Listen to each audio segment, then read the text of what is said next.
The phoenix is supposed to mean hope, but its story begins with a body burning.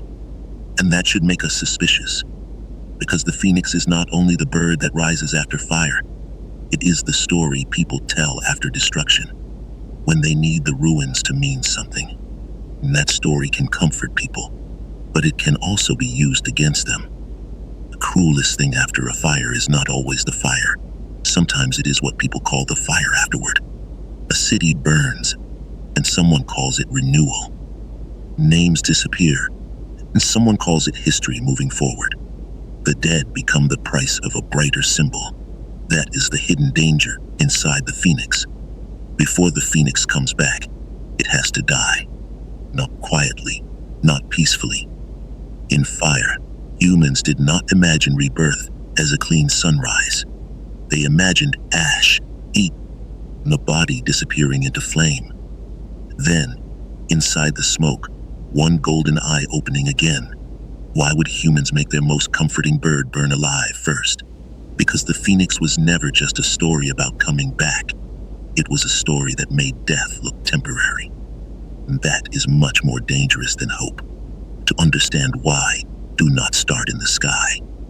Start on the ground after the fire. Imagine. A city after disaster, the roofs are gone. The painted walls are black. The archive has collapsed into a pit of paper ash. Fire does not only destroy buildings, it destroys proof, the names, debts, marriages, orders, prayers, verdicts, the evidence that a person lived, owed, loved, inherited, confessed, or was judged. Someone kneels where the records used to be. Michaelis. He reaches into the ash because some part of him still believes something can be saved. His hand closes around a feather.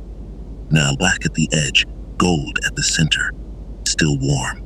That is where the phoenix begins, not in the open sky, in the place where proof has burned.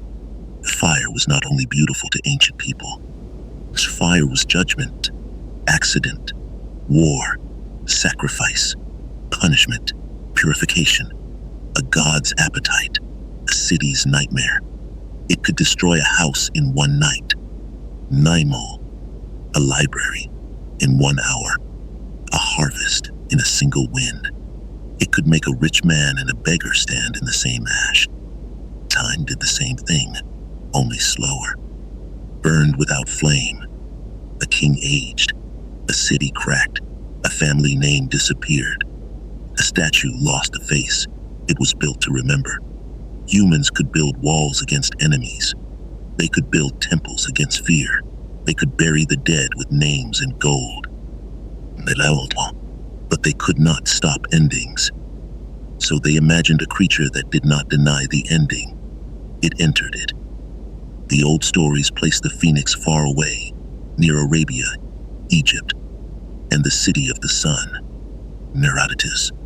Herodotus writes of a sacred bird connected to Heliopolis, though even he says he had only seen it in paintings. It was said to appear after hundreds of years, carrying the body of its father, wrapped in myrrh to the temple of the sun. Blundata Dena, that detail changes the creature. The phoenix is not only a miracle, it is a funeral procession. Myrrh, temple, sun, body, return. The bird does not float above death like a god who has never suffered it. It touches death, carries death. It makes ritual out of death. In later versions, the phoenix gathers spices for its own burning nest. That sounds beautiful until you picture it clearly. A sacred bird arranging the materials of its own disappearance. Cinnamon, myrrh, dry twigs, heat, silence. The nest is not a cradle, it is a pyre. That is why the phoenix is stranger than an immortal creature. An immortal thing refuses to die. The phoenix dies correctly. It turns death into a process, a pattern, a passage. And for humans that may have been more useful than immortality, because immortality is too large to believe, but return after loss. Every civilization has needed that at least once. After a fire, people rebuild. After a plague, they count the living. After a war, they repair gates, rename streets, and lay new stone over old blood. They say the city has returned, but it has not returned unchanged. Something is missing. Someone is missing. That is the honest version of the phoenix. Yes, the thing burned, yes. The old form is gone, but something may still rise from what remains.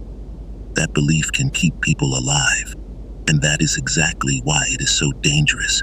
Because once humans learn to speak in the language of rebirth, power learns the language too. Kings love the phoenix, empires love the phoenix. Anyone standing over ruins wants a symbol that says, this was not collapse. Ninos. This was renewal.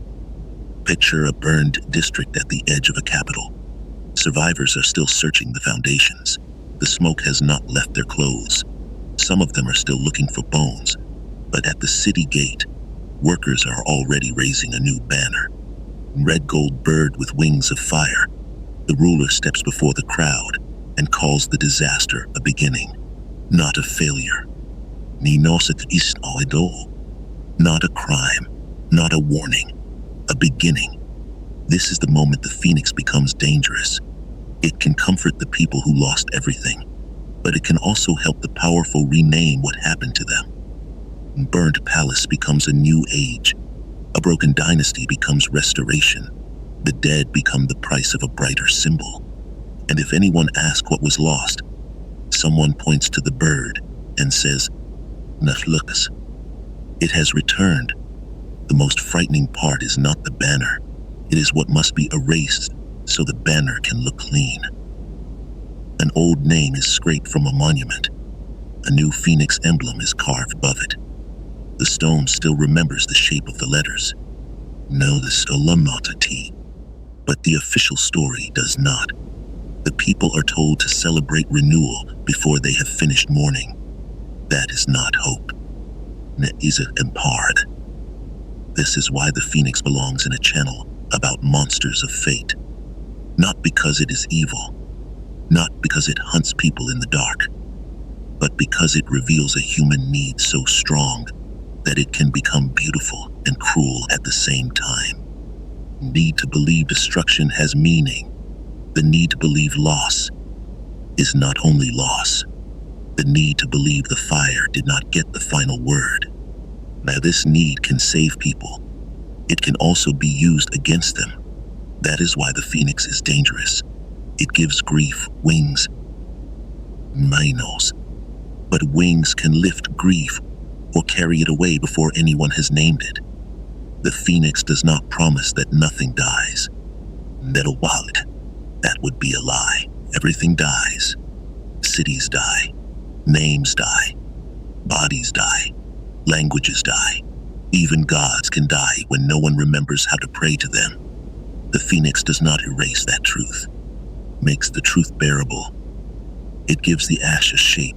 It gives the living a way to look at destruction without being destroyed by it. So when we see the phoenix rise, we should not only see triumph. We should see the pyre beneath it. We should see the burned archive. We should see the ruler raising a new banner too quickly. We should see the old name scraped from the stone. We should see the survivor still kneeling in the ruins, holding one ember that should have gone cold. Not I thought, no, because the phoenix was never just rebirth. It was the confession that humans could not live with endings unless they imagined something returning from the flame. And that is why, Lao, long after the city burns, long after the names are gone, long after the ash has cooled, one small ember still matters. Not because it proves the past can come back, no toll, but because humans will keep reaching into the ruins, looking for the smallest sign that death was not allowed to keep everything.